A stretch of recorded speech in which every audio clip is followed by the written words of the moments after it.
Memphis Success, episode 34 with Tiffany Boyd of First Choice Community Service. The opportunity is there. You know, it goes back to what you said about what do you love about Memphis? Mm-hmm. I love opportunity. But the opportunity is for everybody. It's what you do with that opportunity is what, makes the difference. Want to be successful in business? Listen to Memphis Success, the voice of Memphis entrepreneurs. Be prepared to be challenged and inspired to dream big and take immediate action now. Memphis Go-Getters, welcome to Memphis Success, the voice of Memphis entrepreneurs, where your success is Memphis Success. Hello, I'm your host, Darnell Reed, and I interview local entrepreneurs right here in the Mid-South to share their story to help inspire and challenge you to pursue your dreams. Today, I am thrilled to have Miss Tiffany Boyd on our show. She is the founder of First Choice Community Service, a senior home care agency. She specializes in consulting with families who seek direction in education and senior care solutions by uniquely developing a plan of care for them. First Choice is an independently owner-operated company that provides non-medical in-home care assistance to seniors and individuals with disabilities. They've been in business for the past 10 years.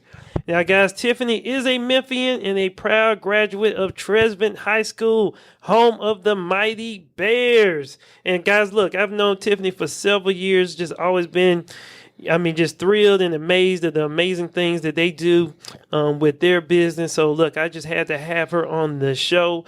Miss Boyd, how are you doing today? I'm doing good, Darnell. How are you? Hey, I'm on top. Thank you for joining. And look, Tiffany, I always like to kick off my show with this question. Since you are a Memphian, what's normally the first thing that just comes to your mind when you think about Memphis and entrepreneurship? When I think about Memphis, I've been, like you said, I was born and raised here, been here all my life. I think about opportunity. Yeah. I'm sure you can go various places, but Memphis is just a platform here for opportunity. Yeah, I definitely agree. I think there's just so many opportunities and things that we can continue to do and work on and improve here in Memphis. And just like any other cities, you got your ups and downs. But I believe in Memphis, I still think there's things still to be uncovered for us to do here. Absolutely. So with that being said, look, I just gave a brief introduction about you and your company, but when you meet people out there, when you're networking and so forth, and they ask you, what do you do? How do you normally explain it to them? I would say I specialize in senior care. I specialize in making seniors comfortable. In a nutshell. So what we do is we provide seniors with home care services in their home so they are able to live more comfortable and in their home. Mm-hmm. And that's our specialty. We love seniors. We try to take care of them. We try to provide them with the information and all the resources that they need in order to live out their golden years. Okay. Well, yeah, that is awesome. Obviously, I know that definitely is a needed service in our community. So look, I got to first say this in this particular interview, and for our Memphis Go-Getters, as you know, I have a home care agency as well, like Tiffany. But I feel like Tiffany and I are very like-minded individuals, and we believe in abundance, and there's plenty of opportunity to go around. Absolutely. And so I believe in iron sharpens iron, and Tiffany and I, definitely communicate with each other and try to help each other in our businesses. So look, there's plenty of money and opportunity out there. So look, Memphis Go-Getters, I just encourage you, hey, it may not work for everybody, but hey, if you find someone that's in your industry and you are like-minded, there may be opportunities where you can connect and share advice and tips. And we need to get out of that crab in the bucket mentality with things. So look, I just wanted to go ahead and put that on the table.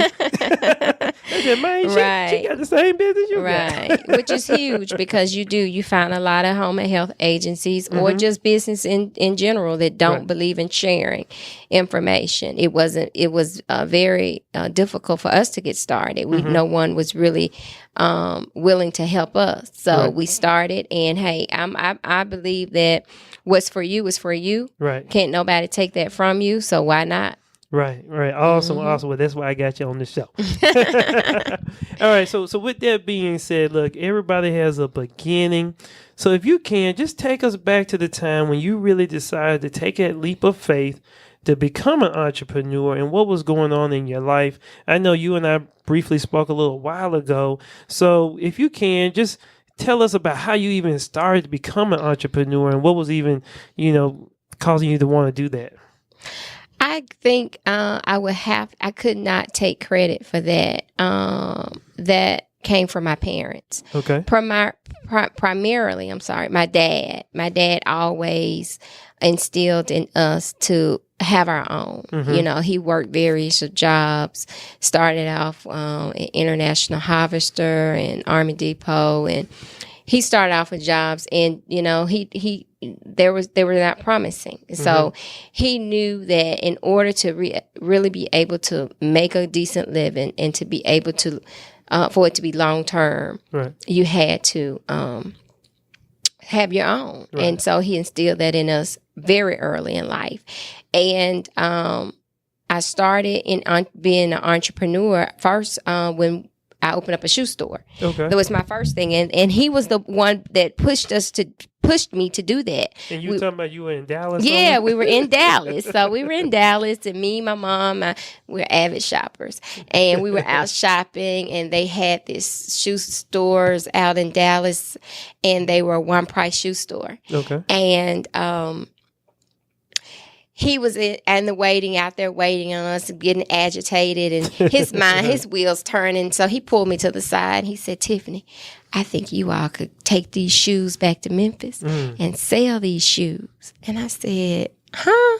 And he said, "Yeah, y'all need to take these shoes and open up a shoe store." Okay. And I was like, "You might be onto something." And so that's exactly what we did. Long story short, we ended up opening up a shoe store. Oh, okay. That's cool. That was my first leap of faith in starting business, being an entrepreneur, and it worked. I mean, we had a one-price shoe store. It was called the Shoe Box. The Shoe Box. It was a shoe boutique in Bartlett. We were in business, I would say, for a little while, but we did really well. Ladies loved coming. We had high-end designer shoes. They had for one price. It was all the shoes were $19.99. All right. And that right there gave me the confidence that I needed. And I couldn't go back. I couldn't go back to a job then. I did, have to at times go, but it just never, that flame never went away. I jumped into real estate, and I jumped into insurance, and then once I did that, that's when I eased into home health care, working with seniors. Okay. Well, hey, that's an amazing story. I definitely agree with that. That flame, I guess for me, once I made that first sale, I was like, uh-oh. Yeah. It's on and popping. Exactly. Well, hey, that's an amazing story right there. So you contributed to your father planting that seed. Yes. And I truly believe, since we both have children, that, what we speak, to our children, and we plant those seeds in them, that's going to blossom and flourish within them. So I'm glad you listen to what your dad said to really step out there. So if you can, we're talking about First Choice. Can you really just give a little more deeper about why you wanted to start this home care agency? Okay. So it goes back to what I said. I am a licensed insurance broker. Okay. But I worked with seniors and explaining to them their Medicare policies and what that means to them, and also supplements, Medicare Advantage, and those supplement policies that go along with their Medicare policies. And so in going into the homes, I would sometimes be faced with, they didn't know what they had. They didn't have any family members daughters or sons were out of town. I mean, it was just a really, really sad situations because there was vulnerable seniors that needed the assistance, but they didn't have that assistance. They didn't have that support. And so, actually, it was a friend of my sister's had told her about this program that Tennessee was offering for seniors. Well, at that time, I thought it was just something that I could just offer to them as a service, not even thinking about starting a business and with it. And so what happened was we ended up finding out about it, and we ended up starting an agency back in 2008. It'll be 10 years next year. Okay. And we started with one client and grew to 100 plus. Oh, wow. Wow.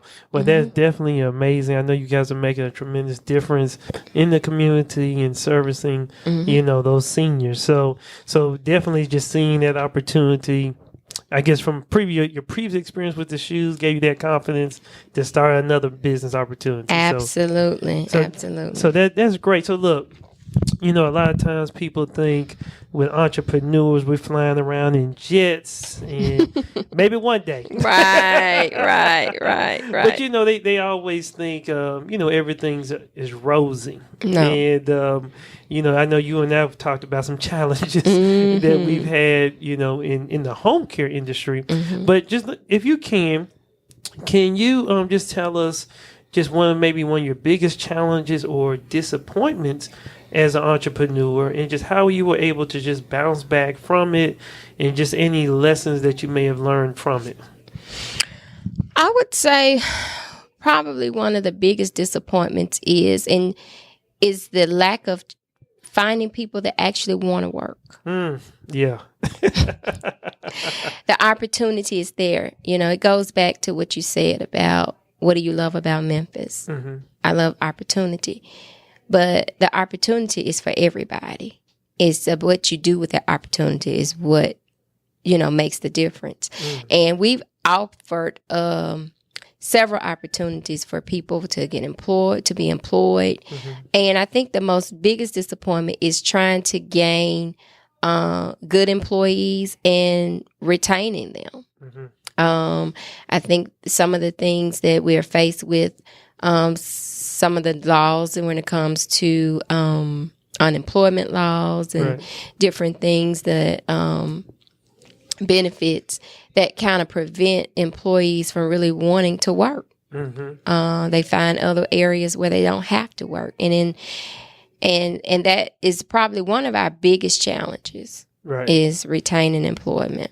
Yeah, I definitely agree with you. I think a lot of times, as business owners, and I would say a lot of times when they say, "Oh, you're a business owner," they just think about the revenue and the income. But then there's a lot of work, in between all of that, definitely the managing, trying to find that right person, to work in your business. I know for us, it's definitely. You gotta go through several people until you find that diamond in the rough, and you try to hold on to them and try to mold them. So, I guess what has been some of the best attributes of people that you found that you said, hey, okay, they normally work out well for you? When you run across that person in this industry that has the same compassion that you have, those are the diamonds in the rough. Those are the people that have. They're sincere. Their heart is sincere for the seniors. They're in it not just for a paycheck, not just just to be a body. They're there because they actually really care. Right. And that is one of the things that we take very good care of our employees. We're very competitive, and I think you always have to be competitive in this industry. Right. You always have to offer incentives, and you have to take care of your employees, because if you take care of your employees, then your employees will take care of you. A lot of times we think that we need to take care of our clients. We do need to take care of our clients, but you cannot forget about your employees. You have to take care of your employees. Yeah, I definitely agree, with that. I'm in the same mindset of you. You take care of your employees, at least in my opinion, they take care of your employees, they're going to take care of the clients. Right. And then everything else going to flow right. Exactly. Well, hey, thank you for sharing that. I know probably a lot of business owners are dealing with that same challenge as well, and making sure, that they have the right people on their team. So with that being said, let's talk about this. I call this our big shift moment in our business. Mm-hmm. Can you just take us to the moment in time when you had experienced or learned something new that just really helped shift your business to another level? It could be your aha moment. That's a good one, Danielle. My aha moment may have been when I realized that what we do really is important in a person's life. Right. My aha moment is when I get those letters from the daughters and sons of their parents that we've taken care of, and they tell us how much it meant for us being a part of their lives. That's my aha moment, when I know that this is just not an agency. It's just not a job. It's just not a business. It's a life-changing, it's something that's life-changing for that family. Right. You never know. You don't think about that when you're trying to staff and fill a shift and make sure you send in the right person. You just look at it as, okay, I've done that. I can move on to the next. But when you send that right person and that person that family clicks with that worker or that employee, and they come back and say, hey, that work, she's a jewel to us. She's like a family member. We wouldn't have been able to do it without her. And we thank you all so much. And that, for me, is that gives me gratification in knowing that I'm doing what I'm supposed to be doing. It's a purpose fulfilled. Right. No, that's awesome. I totally agree with you. Obviously, we're in the same business, and in a roundabout way, I do feel like it's a ministry. It is. Where we are caring, for seniors and taking care of people, and with that. So thank you for sharing that. So with that aha moment, just really understanding the impacts that you guys are making with your clients and family members. So that is awesome. So I call this section our what's going on in your business. I'm going to get up in your business. Okay. So, look, Tiff, I know you guys got a lot going on right now, but what's that one thing that you're just most excited about today in your business? Oh, that one thing, I think right now we are in a phase where we're actually building our own office from the ground up. Oh, wow. We're getting out of the rental into ownership. And 10 years into it, I think it's time. All right. So we're excited about that. We're in the phases, the last phase. We should be in our new office by end of June, 1st of July.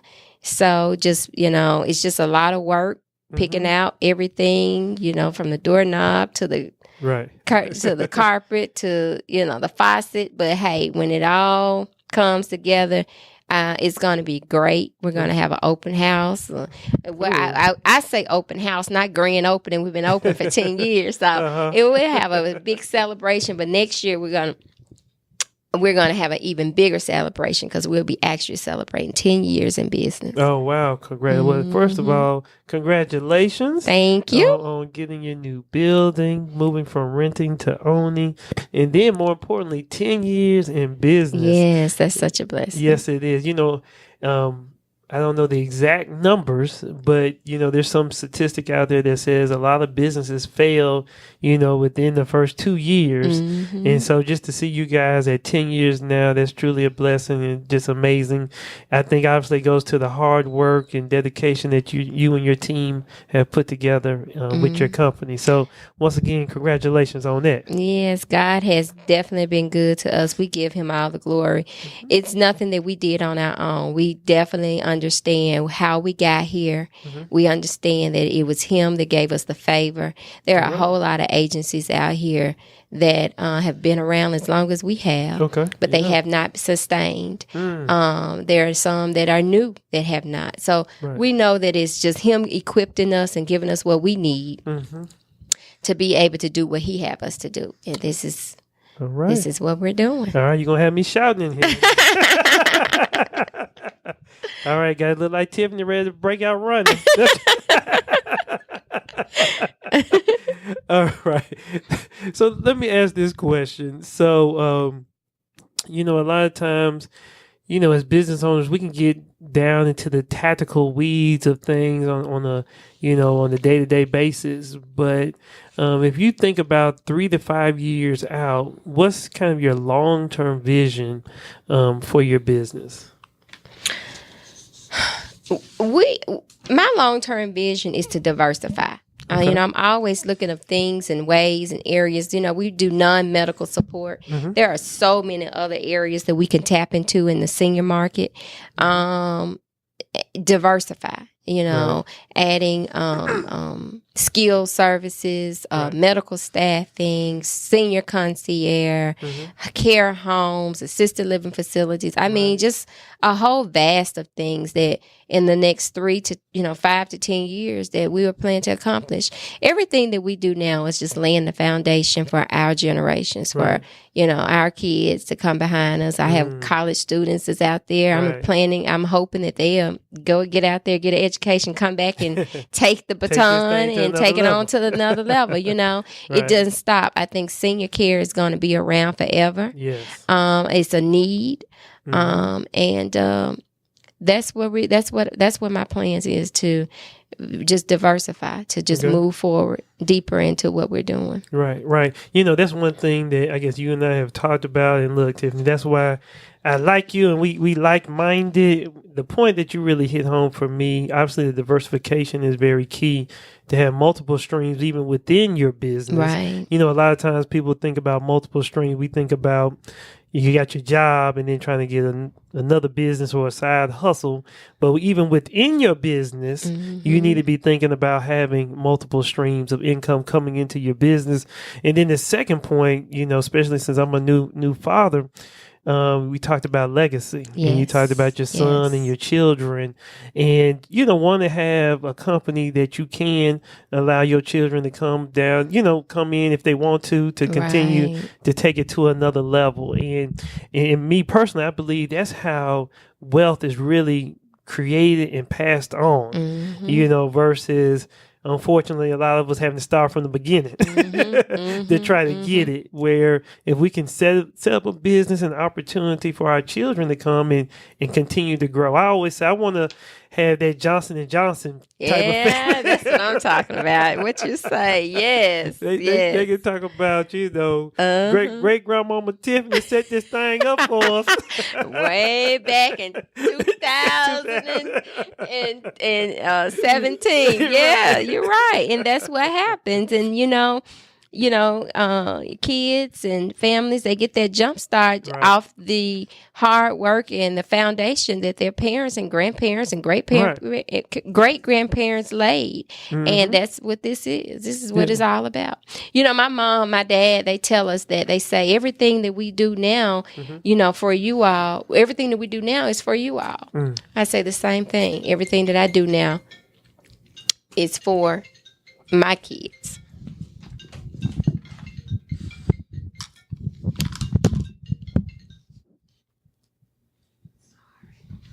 Okay.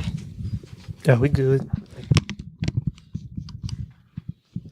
So that creating that legacy, building that legacy, is really very important, especially for your family for the next level. Right.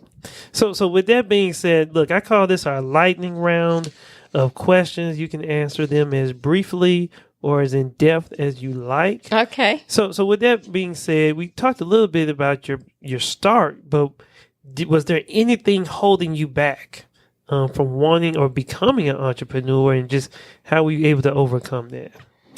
I would probably say taking the risk, fear,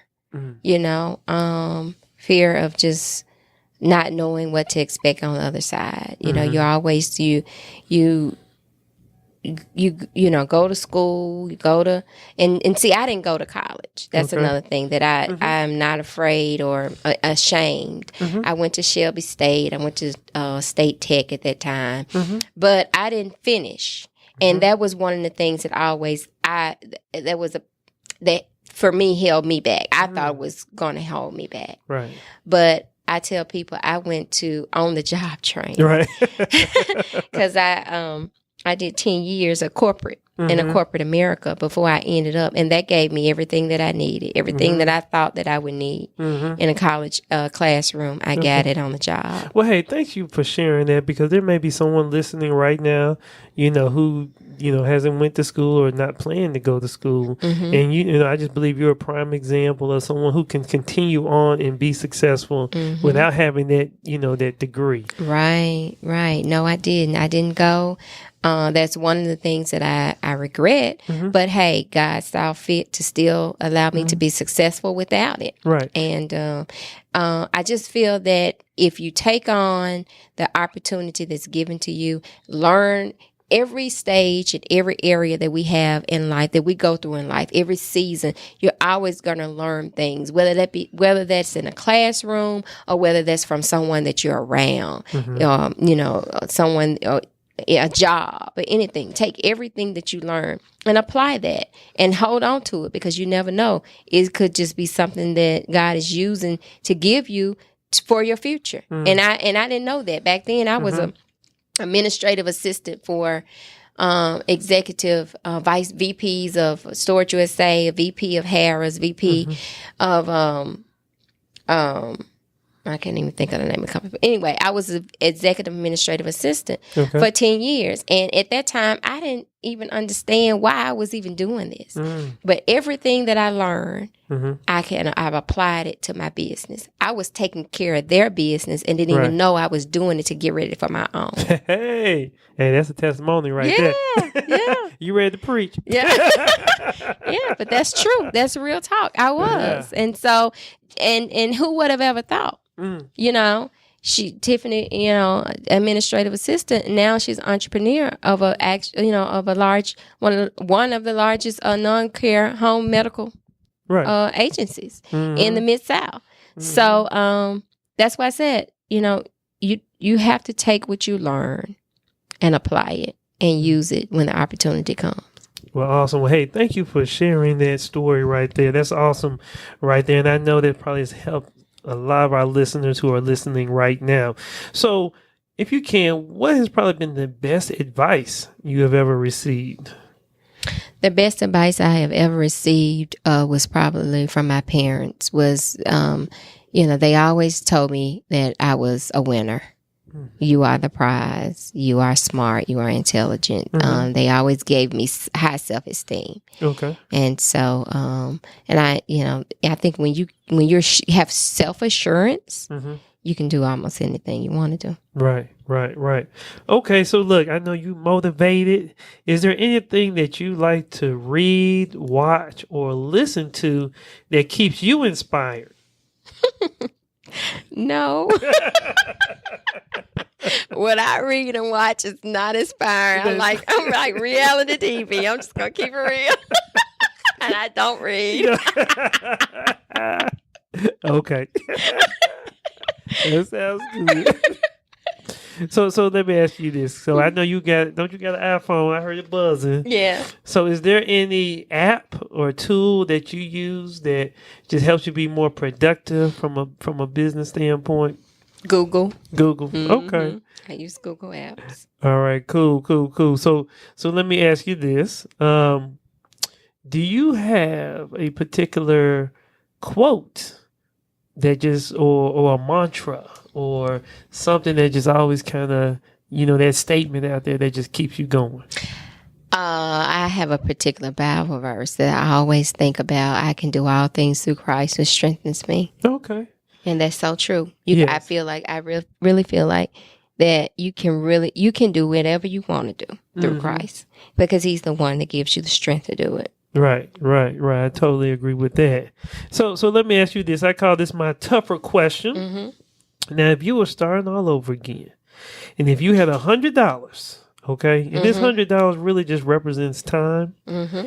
But how would you invest this money? And there's 4 areas that you can invest it in. 1 is in leadership. 2 is in hustle. 3 is in education. And 4 is networking. So where with that $100, how would you spend it? And it's really about just trying to give guidance to those who may be just starting out, want to get their business going. Where would you need to tell them to spend their time? If I was just starting out and brand new, I probably would spend it in networking. Okay. Because I believe that it's about getting information. You can get information, contacts, everything you need just by networking and getting out there and socializing and finding out what people are doing and how they're doing it. I think networking is very important. Education is very important. You got to be educated and get the education that you need to be able to accomplish what you're trying to do. But I also feel like just reaching out and making yourself friendly and it's very important. Okay. And when you're starting a business and maintaining a business, I think it's very important, like you said, like minds to get together and brainstorm and, hey, what worked for you or what didn't work for you, can share your experiences. And I think if you can find somebody that you can network with and share your experiences, that's just going to keep you on the straight and narrow to where you won't make the same mistakes. Because in every area, everybody is, prone to make mistakes. Right. But sometimes I just think that when you can network, you can eliminate those mistakes. Right.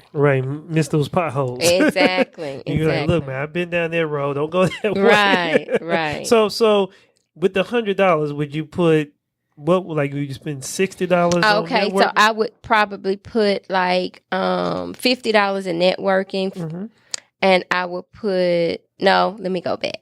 I would put $30 in networking. I would put $30 in education because you gotta know. And I would put $40. $40. I would say $30. No, $20 in leadership and $20 in hustle because you got to have all that too. Right. Okay, but the networking is key. To me, it is. Okay. Well, awesome. So look, I really appreciate your time here. And I always ask this question of our guests. What does Memphis success mean to you? Memphis success means to me Memphians taking opportunities given to them, doing something with them, and becoming successful. Okay. All right. Well, hey, thank you very much. So if you can, please share any last words of advice or guidance and just tell our audience how they can learn more about you and your business. I would just say if you are out there and you have the entrepreneur itch, be prayerful about what you want to do. Get with people that are like-minded like yourself that can encourage you. Don't let anyone steal your dreams. And don't give up. That's what I would say. Just keep going. Things don't always happen for us. It didn't happen overnight. It wasn't like we just all of a sudden I came up with this idea and we became this large company. It didn't happen like that. So, but you have to keep working at it. Keep working at it. And about my business, you can find us on the web. The name of my company again is First Choice Community Services. Our website is www.firstchoice.com. We provide senior care services for seniors and people with disabilities of all ages. And our phone number is 901-435-6046. Hey, awesome, guys. That was another awesome interview with Miss Tiffany Boyd. I really appreciate her taking the time out and sharing her pearls of wisdom. I know I definitely learned a lot. I know you guys have picked up some nuggets along the way as well. Remember, visit memphissuccess.com. Do a search for Tiffany Boyd, and you will find the show notes on that page. Remember, sign up. Become a Memphis go-getter. Get all the latest updates. Be aware of all the latest episodes that come out. And Memphis go-getters, you know what to do. Dream big, take action, and make money. Thank you for listening to Memphis Success, the voice of Memphis entrepreneurs. Sign up now at memphissuccess.com to become a Memphis go-getter and receive all the latest information and free gifts. Because your success is Memphis Success.